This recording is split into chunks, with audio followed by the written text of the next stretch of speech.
Right, hi folks, people are starting to come in now and join our talk for this evening with Rob. So welcome to Friday night at the Cycle Touring Festival. It's great to have you with us. Please do pop your name in the chat and say hello. Tell us who we've got and where you're listening from tonight. Perhaps you've been to Austria, perhaps you haven't, perhaps you're planning a trip to Austria, let us know. It'd be great to hear from you.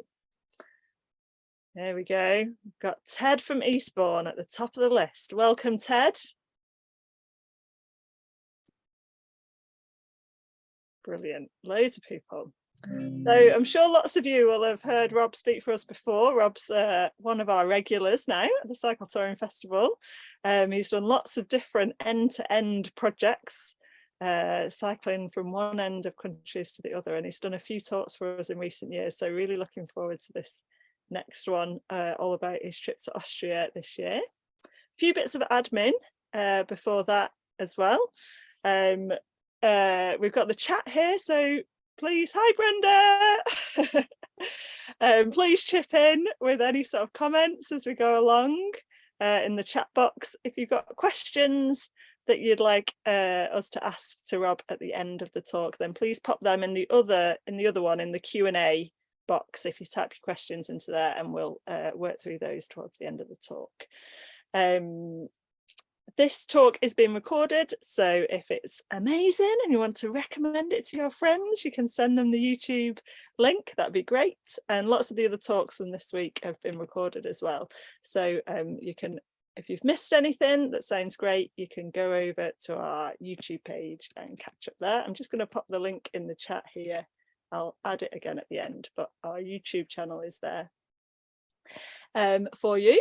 Also, just a reminder that if you are able to donate, then we'd really appreciate it. The Cycle Touring Festival is a not-for-profit organisation. We're all volunteers and none of our speakers get paid or anything like that. We're just trying to bring a little bit more joy to people's lives. We do have a few costs to cover though, so if you are able to just make a small contribution, then we'd really appreciate it. So again, I'll pop the link for that in the chat there if you're able to make a donation. The suggested donation is £5 per household per talk, or £20 if you're joining in for the whole week as a household. But yeah, we don't want barrier to be a cost to be any barrier, but please put a few quid in the pot if you can. Right, who else have we got with us here tonight that we people from Trondheim, amazing. That's a great place to be. Southampton, New Zealand, excellent. I love it when we reach all the way around the world. Fantastic. Some people from Ulverston, close to my neck of the woods, and Ramsbottom. I feel like I notice the Ramsbottom people every year. I grew up in Rottenstall, so that's close to where I'm from as well. So welcome everyone. I'm going to hand over to Rob now to entertain us for the evening. Thanks very much, Rob, for joining us again. And I can see you've got your guitar at the ready. It is Friday night, so music night here at the festival. I'm going to turn myself off. Over to you.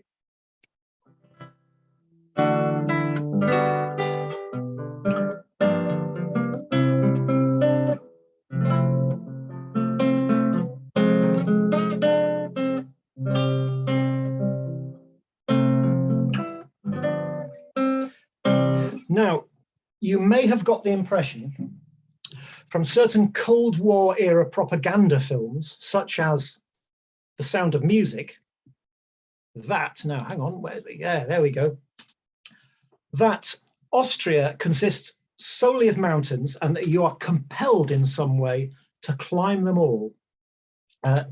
This isn't true. This is the good news, because yes, Austria has mountains, there's some of them, but it's also got a lot of flat bits as well, a lot of valleys, and along the bottom of those valleys, that's where all the cycle routes go. So you can actually cycle pretty much from one end of Austria to the other, flat almost all the way on these fabulous cycle paths, but with mountains either side. You have this felicitous combination of easy riding, but fabulous scenery.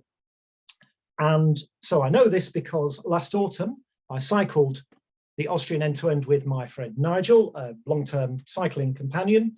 And there's Nigel on the left with his Trek Domain, an endurance bike, and that saddlebag that he's got, that's all the luggage that he took for 2 weeks. I'd got quite a lot more. You can see my panniers on my bike there. That's my bike, which is a Sparcycle Steel Tourer, just a bog standard Steel Tourer. Beautiful bike, love riding it. You know, you can load it up with camping gear and cycle all day, and it's really comfy. All of the stuff I talk about today is on my website, e2e.bike. That's got accounts of all of my end-to-end rides over the years, including Austria. And so if you want to have a look at the route in detail, there'll be links to that. Nigel actually came up with the route, and it's a cracker. You know, this really should be a well-known standard cycling route because it's delightful. All the stuff's on the website there, e2e.bike. So there's Austria, that sort of strange shape, yellow bit in the middle, right at the heart of Europe. And we cycled from the west to the east with sort of the prevailing winds. It didn't really seem to make that much difference, but I think the prevailing winds are in theory westerly. So we went from the left to the right, as you look at it, all the length of Austria, from the border with Switzerland. And we went by train. I went across on the ferry from Dover to Calais. I think Nigel went over Harwich to Hook on the ferry there, and we rendezvoused in Belgium and took the train down from Cologne. And that's the kind of train corridor that you're very likely to take if you're heading for Central Europe. It goes along the Rhine Valley through places like Mannheim and Freiburg, and you can then either go through Munich across to Vienna or down through Switzerland and get to Western Austria that way. So if you are going by train, which is a perfectly decent way of doing it, it'll take a couple of days to get down, but that certainly worked for us, and we had a few little adventures on the way there and on the way back. More of that later. That train down the Rhine Valley, very well set up for bikes, nice big bike spaces. You have to book, you have to buy a bike ticket, but it's not that expensive. I think it was maybe 11 euros for the bike and 4 euros for the booking, something like that. Not massive money. And it is well set up and you're guaranteed a space. And we found it a convenient and cost-effective way of getting down there. And we thought, seeing as we were starting at that western edge of Austria, that we'd start with Liechtenstein. And so we sort of threw in this end-to-end of Liechtenstein for free with the trip. Now, there can't be many countries that you can turn up at 3:30 in the afternoon, ride the entire length of the country and still be finished for tea time. But we were. Liechtenstein, one of Europe's many micro-states, population about 40,000. That's about the same as Castleford or Scarborough. And it's the world's leading producer of false teeth. And it's not very big. Frank Zappa, the musician, once quipped that to be a country, you had to have a beer and an army, at the very least, a beer. Well, Liechtenstein doesn't really have an army. Switzerland looks after that, but it does have a beer or two. So it counts as a country, but not a big country. It's about 10 miles from bottom to top. And Vaduz is the only settlement of any size. And the left-hand border, as you look at it, the western border, goes all along the Rhine. And that's basically all there is. Liechtenstein really just consists of that narrow strip on the left and the west, along the borders of the Rhine, and all the stuff you can see on the right is all mountains. So we cycled along the Rhine for a completely flat end-to-end of a country. It was about 15 miles of this, and all really very pleasant cycling. One sunny October afternoon, there we are going through Vaduz. Not much to see in Vaduz, to be honest. It's not all that attractive, it's okay. But we went to the center of Liechtenstein, the 0 kilometer Liechtensteins, and there we are, right at the origin of Liechtenstein, and heading north along the river. So with that under our belt, we could start the Austrian end-to-end. So this was going to be a ride of about 600 miles, 1,000 kilometers or so. And the remarkable thing is it's pretty much all flat. There are two big climbs which you could actually avoid. I'll talk about that later. One of 1,800 meters, one of 1,300 meters. They both came quite early on in the trip, after which it was pretty much downhill all the way. All car-free, flat, smooth, wide paths, last 3 days along the Danube, and this endless rolling natural mountain scenery as you go along. There's a map just showing the route very roughly. You can see halfway along is Salzburg in the middle there. We started at Feldkirch, in a little suburb of Feldkirch called Bangs. Somebody said, do you like Bangs? And I said, no, they frighten the dogs. We set off from there along the Inn Valley through Innsbruck with a couple of climbs on that first few days. But once we'd got to Salzburg, it was then flat all the way.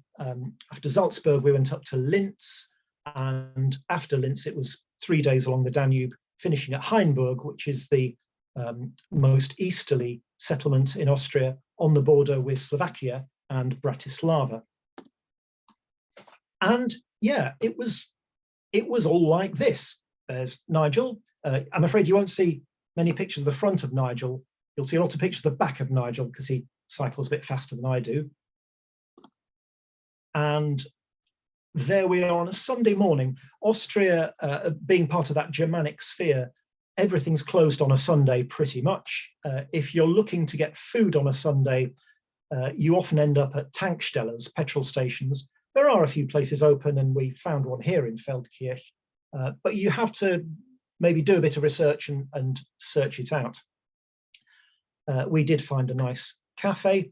Very often a good bet on the Sunday in German-speaking countries are the Turkish-run cafes and restaurants. They tend to have more liberal opening hours. And yeah, this is what we had virtually all the time. Not always on traffic-free paths. We were sometimes on roads, but when we were on roads, they were generally very quiet. They were like this. And no potholes. We did actually see one pothole in a place called Giggling. I don't know if that was some subtle kind of joke, but other than that, dead smooth, super quality surfaces all the way. And clearly the winter is not an overwhelming factor in the condition of roads. I know sometimes in Britain people say, oh, well, we've had a bad winter, so that's why the road's all cracked. It wasn't the case in Austria. Lots of other tourists around on bikes, a few on horses, a few people doing that sort of skiing thing on skiing, pretend skis with wheels on, practicing for the winter. But yeah, these paths were pretty well plied by cyclists and other non-motorized users. I was quite amused by this shop called Panto. I wanted to say, where is it? It's behind you. Yeah, so I talked about Sundays. We ended up the first Sunday night in a place called Anton am Arlberg, Arlberg being a big peak in the west of Austria. And it's on a railway line. If you imagine the Highland line in Scotland up through Pitlochry, that's the nearest equivalent to it. And we're in this small village, Sunday, everything shut. There was a restaurant that was a bus journey away, but it was going to be awkward to eat out. And I think it was Nigel's suggestion. He said, well, the train actually goes through this place. So we could get on the train because the restaurant car will be open. And we could go to Bregenz, which is about an hour, go for a little walk around Bregenz, get back on the train and have pudding back in the restaurant car. So that's what we did. So we had our dinner on the train, which turned out just lovely, beautiful evening. We were so lucky with the weather. It was autumn, October, mid-October, but just these fabulous clear skies and warm days and crisp scenery everywhere. And we had on the train this scrolling mountain scenery going past as we had a schnitzel and kartoffel and a bottle or two of beer. And we got to Bregenz, had a little walk around, back on the train, and had some pudding. I think the pudding was actually another couple of bottles of beer. So I mentioned the climb. There was this first climb on the first proper day, going over Arlberg, which is an 1,800-meter pass, but really not a bad thing at all, because it was very smooth, it was well graded, just a nice steady ascent up this beautiful valley, very little traffic because this is the old main road and it's been superseded by a motorway, which I think goes through a tunnel in that mountain that you can see in the background. So as climbs go, this was actually very enjoyable. And down the other side, and on, I think, what is the old road, down this tiny little path, again, really good surface, so you could go down good lines of sight, so you could pelt down really, really quickly and just enjoy the scenery flashing past and no traffic. And from here to Innsbruck, it was downhill all the way, about 70 kilometers, and all this kind of thing, well-paved paths alongside river valleys, which is where a lot of the cycle paths go, which is why they're so flat. And just to emphasize again, this isn't some cherry-picked image.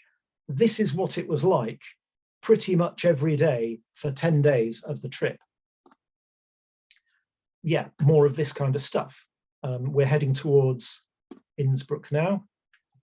Nigel was getting very excited, telling me about a motorway services that we ought to stop at for lunch. And I was a bit dubious, I have to say. I'm not generally keen on stopping at motorway services, but it turned out the motorway services were here. Those buildings aren't actually the services, but that's pretty much what it looked like.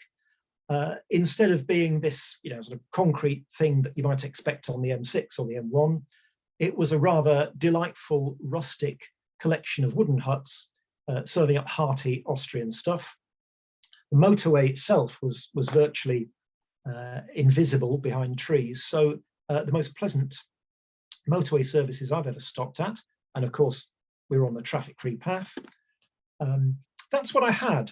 It was very nice, nicer than it looks. It looks like some kind of sample that they bring back from a meteorite or something, doesn't it? But that was very nice. Bacon dumplings in a sort of lamb broth. Very hearty, very Austrian. That's the pattern of a lot of food in the restaurants. We were eating out inexpensively most nights, usually something like a pizza or a kebab. Kebabs, of course, not like English kebabs, not your greasy kind of post-pub event that British kebabs are, but the German style, Austrian style kebabs tend to be, I think, a lot nicer and usually a very good value meal. And not often, if you want just a quick cheap beer after the ride, the Turkish-owned restaurants and the kebab places are often the cheapest places and quickest places to just get a quick bottle of beer. Heading into Innsbruck, it's not just tourists who use these paths, of course. A lot of local people, kids going to school, that kind of thing. Heading into Innsbruck, big university town, very lively, very young kind of feel, and a glorious evening as we came in with lots of students and young people out on the banks of the river enjoying the autumn sun. Yeah, I took a picture of this tractor muck spreading just to make the point that I think this was the only time we had to take crap from an Austrian driver. Generally speaking, the standard of driving was pretty good, better than Britain, maybe not quite as courteous as France, but certainly okay. So the few occasions that we were on the road, I don't think it was particularly stressful at all, even if we were mixing it with traffic on the odd occasion. And the main roads often had wide shoulders for us to go in. This is Kitzbühel, famous for skiing, of course. We managed to hit the sweet spot of the year in October between the summer high season and the skiing high season of winter. So accommodation was relatively affordable. We were staying in hotels, generally paying about 85 euros for the two of us, occasionally hostels. And now there's this sort of new breed of hostels that have hotel facilities and hotels that have hostel facilities. So there are often relatively inexpensive hotels you can stay in, which have things like common rooms and kitchens, which can be useful for keeping the costs down for evening meals. So Kitzbühel, it looks like $1 million because that's what everything costs. We stayed in a little hostel here, by the way. In terms of roadside stuff, there was a few of these sorts of things. I wouldn't say they were everywhere. You can see that the cycle path is, again, really good quality. So when you get your bog standard functional cycle path alongside a road linking one town with another, it's usually very, very good quality. It's usually this sort of thing, and wide and smooth and flat. We didn't see too many of these kind of service points, but they were dotted around.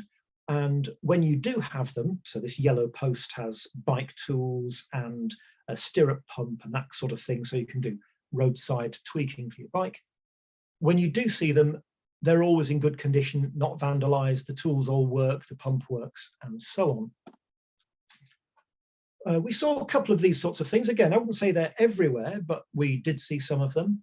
And you'll notice in the middle of the picture, that blue thing, it's actually a Schlauchautomat. It's an inner tube vending machine. And you can buy inner tubes, good range of sizes, all your sort of 26-inch mountain bike, 29-inch mountain bike tires, 700Cs and so on, from your vending machine. And I'm told they're repurposed fag machines. They used to sell cigarettes, but now they sell inner tubes. So I think that's a win-win. And you get a few of these sorts of things, a shelter, a place you can picnic. Again, there'll be bike tools, a little service station, maps and information, and so on. And that's not the only automat. You can also find beer and wine automats. Here's a Selbstbedienung, self-service 24/7 beer, wine vending machine. And you can get beer and wine there. The second of our two hill passes was 1,300 meters, the Thurn Pass. And there was this beautiful view from the top with this temperature inversion. So there was the layer of cloud below and just blue sky above. It was like being in a plane, you know, that moment when you sort of go through the clouds and you're suddenly in this clear, clean expanse of blue with a blanket of white underneath. And that's what it's like. And I was feeling elated until I realized we were now going to go downhill for about 20 kilometers through this cloud, which was damp and wet. So I wasn't smiling quite so much as I was heading through there. But once we were back at the bottom, back into the river valley, it was just like this, again, pretty much all the way. Flat, beautiful riverside stuff. This is actually a gravel path, but the occasions where we were on gravel, really good gravel, no potholes, nice and smooth, nice and even, quite fine gravel, no problem at all for even relatively narrow tyres on Nigel's bike, and certainly no problem for my, I think I've got 38Cs on my Tourer. A few hills to climb. This was to get up to accommodation. So although the path goes alongside the river, we had to come up maybe about 200 meters to the hotel. So yeah, there was a bit of climbing. And most of the time though, yeah, it's like this, flat with mountains. Lots of cafes, of course. Roadside services are no problem. You're never far from cafe, a restaurant, bar, a shop. We did a lot of shopping for lunch, tended to have picnic lunches, and our usual place of choice was Billa.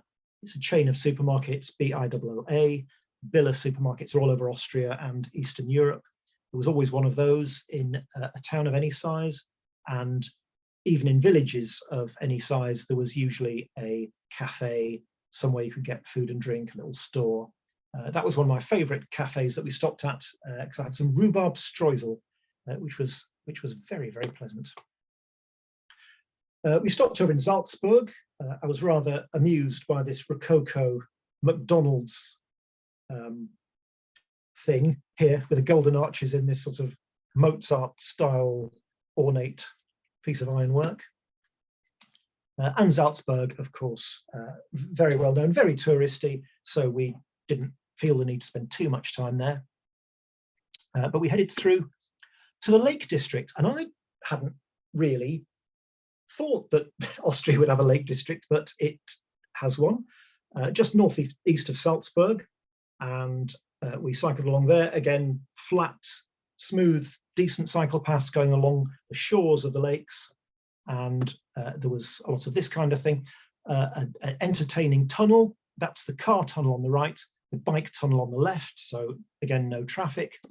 And this is the bike tunnel with these really quirky little breakout spaces that would go out and then rejoin the tunnel, and you could just nip out and go along the shore for a little bit. Plenty of lakes and plenty of chance to stop and have little picnic lunches by the waterside. And yeah, so we had a day or two of this kind of scenery, heading up towards Linz. Just outside Linz, there was quite a good network of local cycle routes, generally on back lanes and quiet roads. They really were quiet. Again, really good surface. This was the R101, which just made me think of disaster. But the only disaster we had was that Nigel had a puncture. That was about the only problem we had. We never had any other problem with the bikes or anything. That was really as bad as it got. A common sight you'll see in Austria and throughout Germany and German lands is stalks. People put up stalks when a household has a new arrival. I think one of the signs there says Frieda, so Frieda has obviously captured lots of people's hearts, and they've celebrated by putting stalks up in the house garden. Yeah, bike facilities pretty good, lots of good bike marking, even in towns and suburbs and things. This was about the biggest bike symbol I've ever seen. It was much bigger than my bike. It's absolutely massive. So we got to Linz, associated with Mozart, of course, and once we're at Linz, we're on the Danube. And from here, it was along the Danube all the way to Vienna. The classic Danube path is Passau to Linz, and we were doing the next bit, Linz onto Vienna, which isn't quite as scenic, but it's still pretty pleasant. I'm sure many of you have done those bits of the Danube path. The mornings now were getting a bit more autumnal, a bit foggy in the morning, but always nicer in the afternoon. A bit more industrial here, a bit more of this kind of thing, large scale docks and waterworks and things, and long stretches of not very much, but on a smooth, flat path, it's often nice just to put your head down and go, and it was quite nice to be in the zone sometimes and just keep cycling. But the afternoons, the weather was always nice, always sunny. Like I say, plenty of places to stop and have coffee or a cake. And heading along the Danube, lots of people on bikes, quite a nice friendly sort of atmosphere. I think this is Grein, a place called Grein. Yeah, so just all along here, all flat, all scenic. Melk with its famous abbey, where we stopped overnight, and our hotel room overlooked the main square, where I was rather taken by these benches that spell out Melk. And hey, this is great. We ought to have something like this in York. It obviously doesn't work quite as conveniently everywhere. If you lived, for example, in Pfaffenschlag bei Weidhofen an der Thaya, well, you'd need 35 benches, which might be bigger than your square could cope with. Pfaffenschlag bei Weidhofen an der Thaya is in northern Austria up there, so we didn't really go anywhere near there. It was wine harvest time of year, so we went past a few of these tables with homemade produce out, just a little honesty box there, homemade wine and grapes and honey and stuff. And it was wine season. They were still gathering some of the grapes, and the Danube path actually takes you through some vineyards. In fact, you can see they've spelt Wein wrongly there. It should be V-E-I-N. Although coincidentally, that is also the word for Vienna, which is where we had a rest day. And something I really enjoyed in Vienna was to do the Ringstrasse, the ring road, which is not like a ring road you think of in Britain with branches of Quick Fit and Premier Inns and so on. It's an inner ring road built in the late 1800s, and it's got some of Vienna's most impressive architecture. It's a mishmash of styles, a bit Baroque and a bit all sorts. But as a kind of quick, dirty, 1 hour easy cycle tour, because there's a cycle path, segregated cycle path, goes all the way around the ring road. You can just ride the ring road and you get a tour easily and clearly. So that's going past some sort of government building, forget which.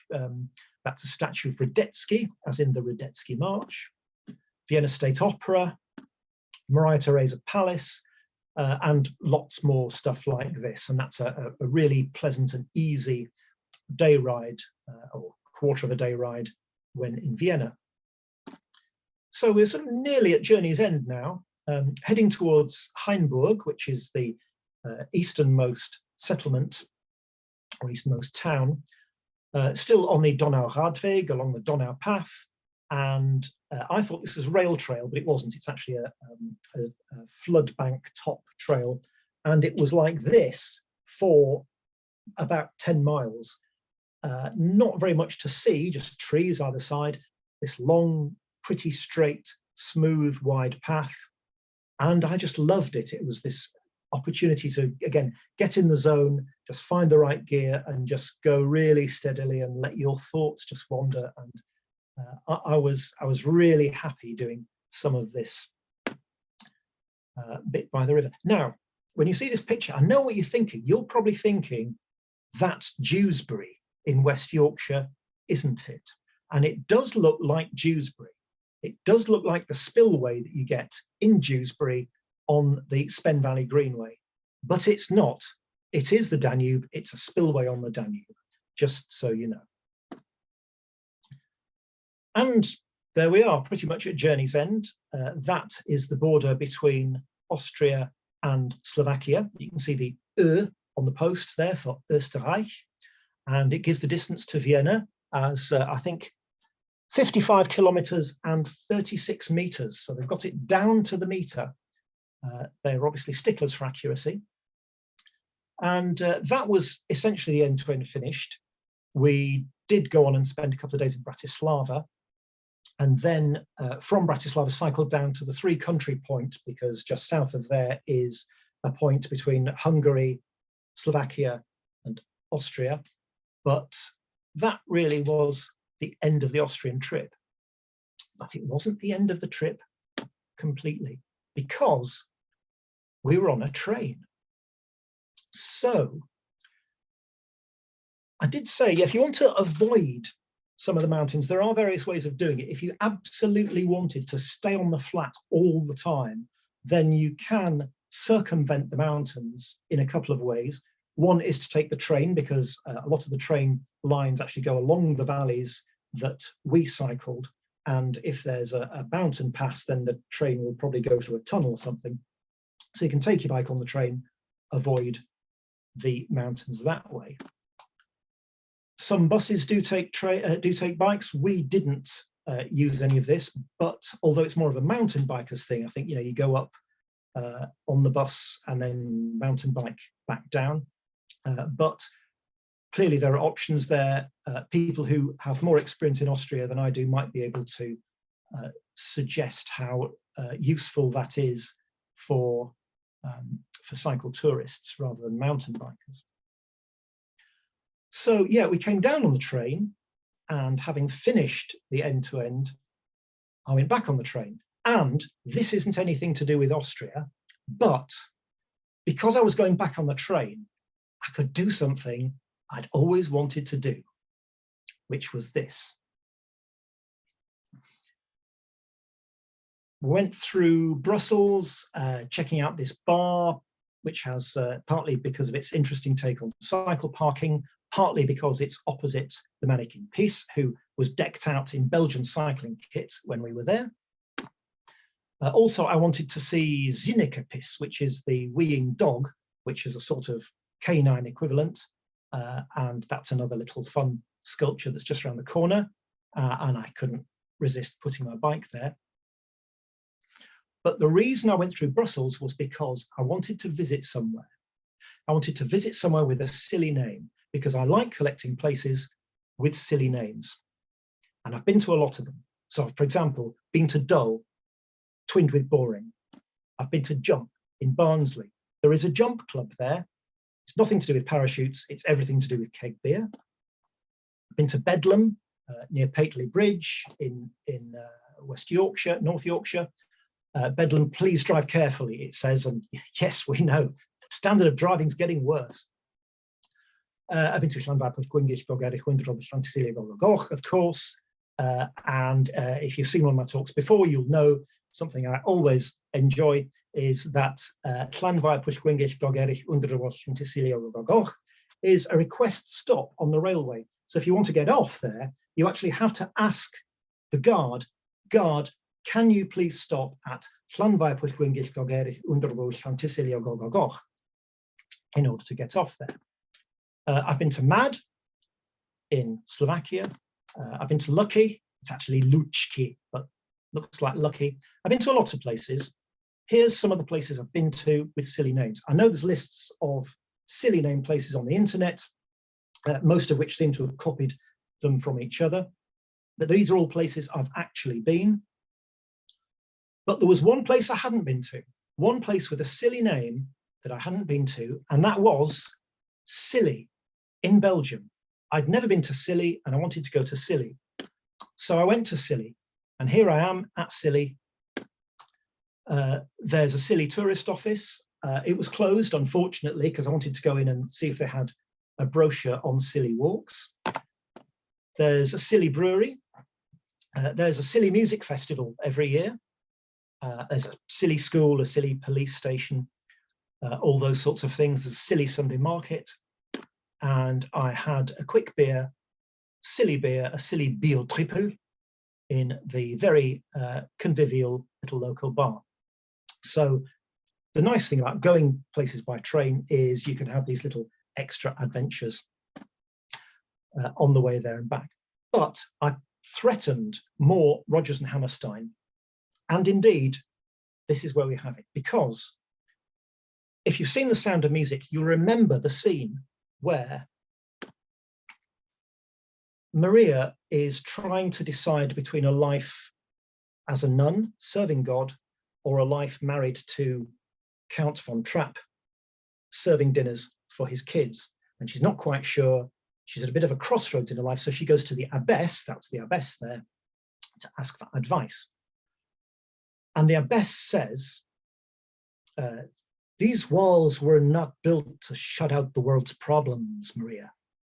You have to face them. You have to live the life you were born to live. And then she turns around to the window because when she tried to lip sync to the song, she could never get the entry right. So they said, if you turn around to the window, it'll look like you're getting divine guidance. So she turns around to the window and she sings, Climb Every Mountain. Now, as I've just demonstrated, you don't have to climb every mountain in Austria. In any case, I think this is terrible advice. I have to take issue with the abbess here because in Austria, there are 15,135 mountains, according to peakery.com.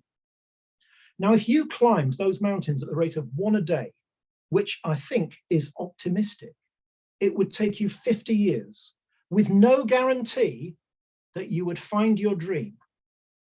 So I think the abbess's advice is off the mark. I also take issue with her direction to ford every stream. This will not do your bottom bracket any good. If there's a bridge, take the bridge the stream. Which is why I think this song needs rewriting. This is Climb Every Mountain. This is the original score by Richard Rodgers. Rodgers and Hammerstein, of course, Hammerstein the lyricists, Rodgers wrote the music. It was their final musical. So I think Climb Every Mountain really needs a rewrite. And that's what I've done, because I don't want to climb every mountain. I want to take an easier route. And if I can go round, I'm going to go round. If I can take the bridge over a stream, I'll take the bridge. If it's raining, I'm going to sit in a cafe and wait for the weather to get better. I tour for pleasure, not punishment. And so this is my version of Climb Every Mountain for the kind of cycle touring that I want to do. Nice, easy cycle touring on the flat, but with nice scenery. Dodge every mountain, don't ride too far. If you get there early, you can find a bar. Take every tailwind, sit out the rain. If you're feeling weary, you can take the train. A train that will go all the way to your home. There's a place to yourself and a bed that's your own. Dodge every mountain, avoid every storm. Wet and cold is horrid, pubs are dry and warm. A pub you can stay just as long as you like. When the sun comes again, you'll be back on your bike. Dodge every mountain, bridge every stream, stop at every cafe, have some cake and cream. Thank you. Right, that's it. Any questions?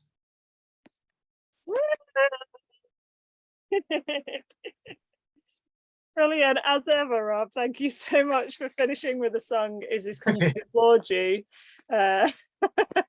Brilliant, thank you. I was wondering if we'd get a Sound of Music rewrite tonight, so it's great to hear.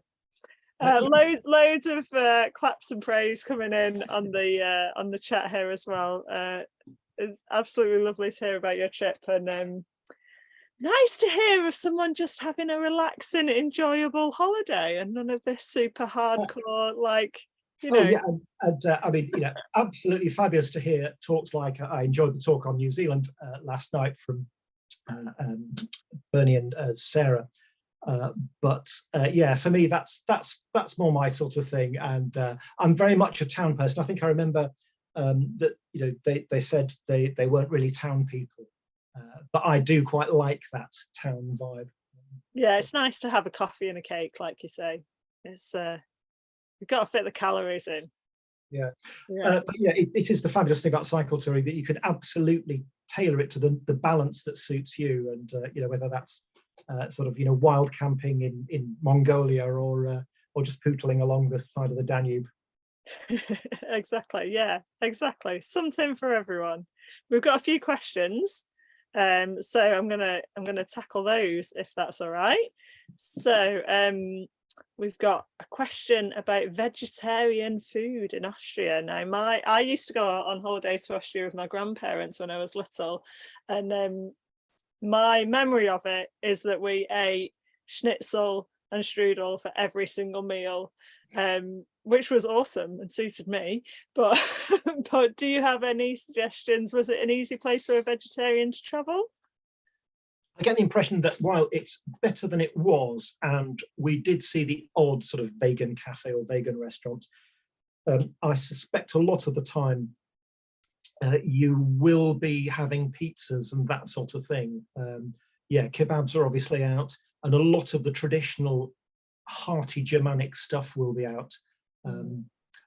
This is where we really need someone who's got more experience, because I do tend to eat anything and everything. So there's a lot of meaty stews, aren't there? But I guess there'd be something, wouldn't there? But like you say, probably quite a lot of pizzas. Yeah, I mean, I think it's one of those things where the larger the town, the more options you'll have. Yeah. But yeah, it might not be all that easy. All right, next. Did you book your accommodation in advance, or were you winging it? We were sort of doing it about 2-3 days in advance, typically. I know that Nigel prefers booking things a bit further in advance, and I prefer being a little bit more last minute, basically because I'm lazier. And I'm thinking it might be rainy tomorrow, in which case I don't want to, force myself to have to cycle. Commit. But yeah, so we were doing it about 2 days in advance, which was fine. Like I say, we were there in the shoulder season, and it wasn't really a problem finding choice of decent budget accommodation. It could well be that in the summer you'd have less choice, so you might be forced to book a bit further in advance. But that's what we did.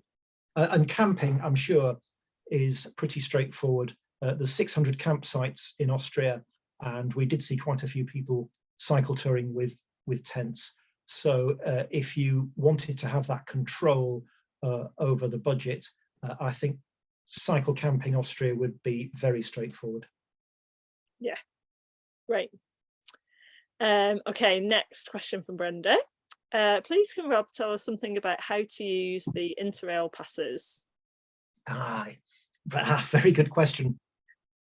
Yeah, so we had Interrail passes, which we bought in March last year, when there was a special offer on and they were half price. So for €327, you could buy 2 months of free rail travel. So that's what we used to go down to Austria and to come back. You can get a sort of printed paper ticket, but the way almost everybody does it now is you download an app, you have some sort of code that you put in, and then once you've got the app loaded, it's got a timetable feature on it, so you can search and say, what if you want to go from Vienna to Budapest tomorrow, you can just look up on the app, it'll tell you which trains there are, and you just select the train you want to go to. It then generates a QR code, which you just show to the ticket inspector, and all the ticket inspectors have these sort of little bleepy things that will scan the QR code, and that's it. So pretty straightforward. Once you've got the hang of it, it does take a little bit of getting the hang of. A little cautionary word about bikes. The app does have some bike functionality on it, in that it can show you services which take bikes. Okay.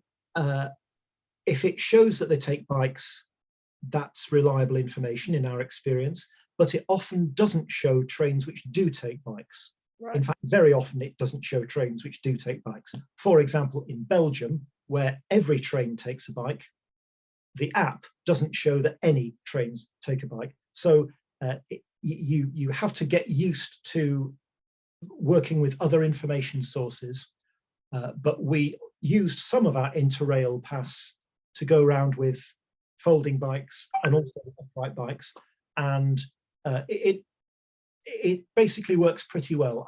It's easiest with a folding bike, so you don't have to worry about the reservation side of it, but it is possible with an upright bike, but you have to do your research on which bikes, on which trains take bikes, and you may end up buying a few extra supplements and bike tickets and so on.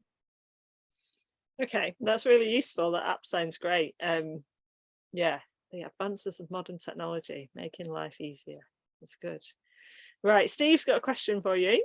And this is one that I'm very keen to hear the answer to. So it looks like ideal terrain for touring with a young family.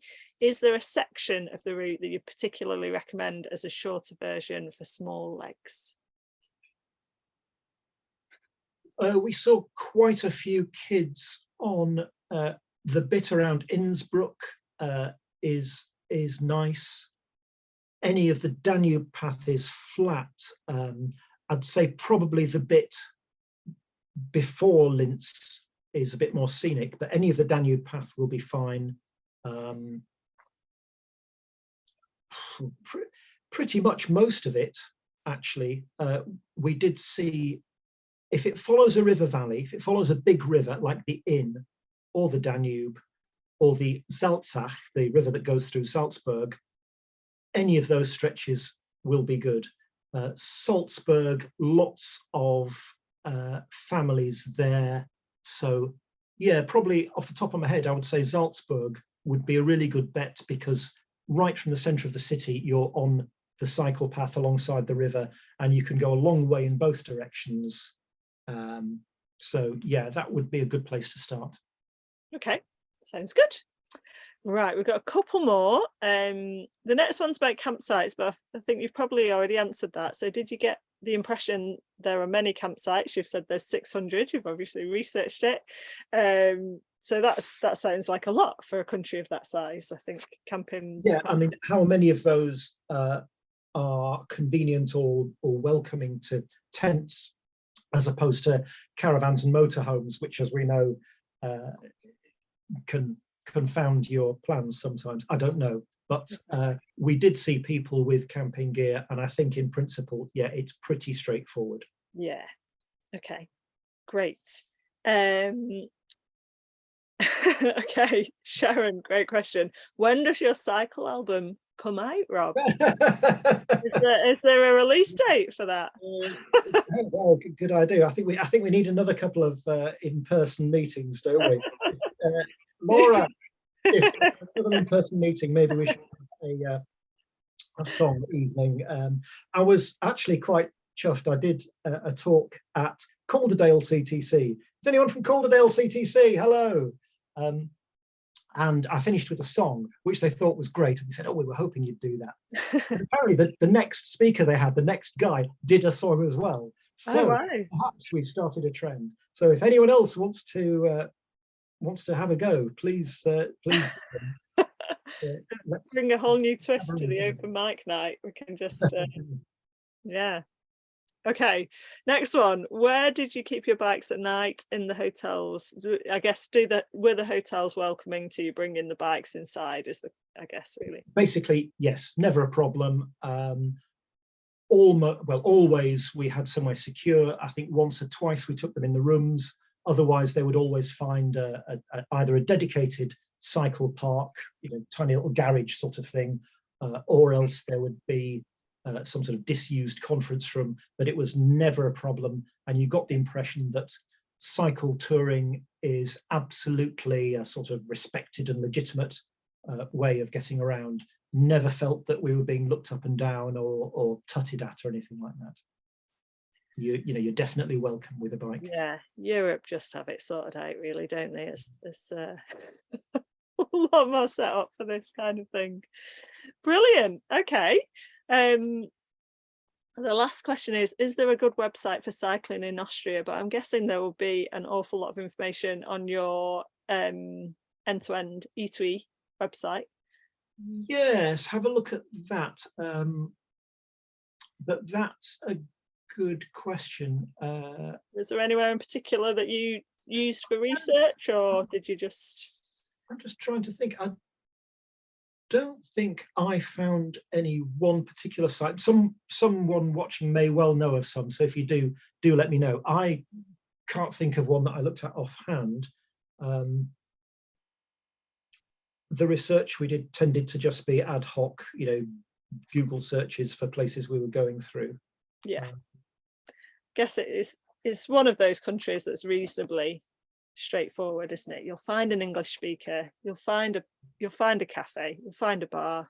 So yeah, you can sort of be relatively although obviously, bit of German does definitely go a long way. Basically, English was spoken pretty much everywhere that we went, but kind of as a point of pride, you know, I always try and get by in German. Although, of course, English is now the lingua franca of tourism throughout Europe, and I think there's not really a stigma now about going into a place and just starting off the conversation in English as much as there used to be, because that's what most people do. You know, you'll get a French tourist talking to a Swede in Slovenia, and of course they'll just talk in English because that's their common language. Yeah. So it doesn't hurt to make the effort, though, does it? With a little absolutely, bit. and that's what I always try to do. But yeah, if speaking German isn't your thing, it's not really going to be much of a problem in Austria, to be honest. Brilliant. Oh, well, Rob, it's been such an entertaining evening. Thank you. It sounds like a really great place to head for a lovely trip. And we'll look for what's next. What's next on the end-to-ends list? Well, I'm hoping that Nigel and myself will be heading to Portugal at some stage quite soon, before it gets too hot, which I guess means April or May. And we'll be doing the end-to-end of Portugal. So that's possibly what you'll be seeing me talking about next time. Yeah, we'll look forward to hearing about that next time. That'd be great. My father. So, fantastic. Maybe next time. So, and I've just seen on the chat that Laura says the in-person gathering is booked for September. So I don't know if that's a news flash or if I've just missed that. But yeah, she's committed. So hopefully we'll be seeing some of you lovely people in real life in September. That'd be great. It was a lovely get together last autumn, so it'd be lovely to look forward to that. And it's not over yet. So the rest of the weekend we've got 5 more talks to go. Saturday, tomorrow, we've got at 12 p.m. Lisa Lucas is going to talk to us about her Trans-America trip. And then at 5 p.m. we've got Anna Hughes, who's going to be talking about traveling around Europe with the train bike combo as well. So if that's something that you want to hear more about. And then we've got Timmy Mallet back on Saturday night to talk to us about his around the coast of Britain trip that he did last year. So I'm sure that'll be another entertaining evening.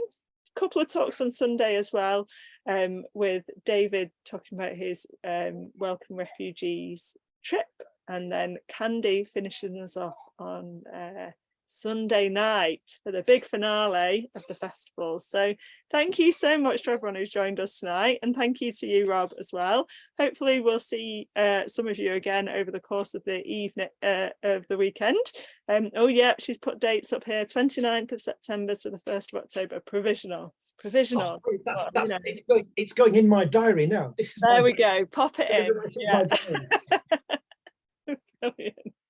Okay, all right, we'll leave you to enjoy the rest of your Friday evening, but thanks very much, Rob, and we'll see you next time. Thanks everybody. Bye. Bye.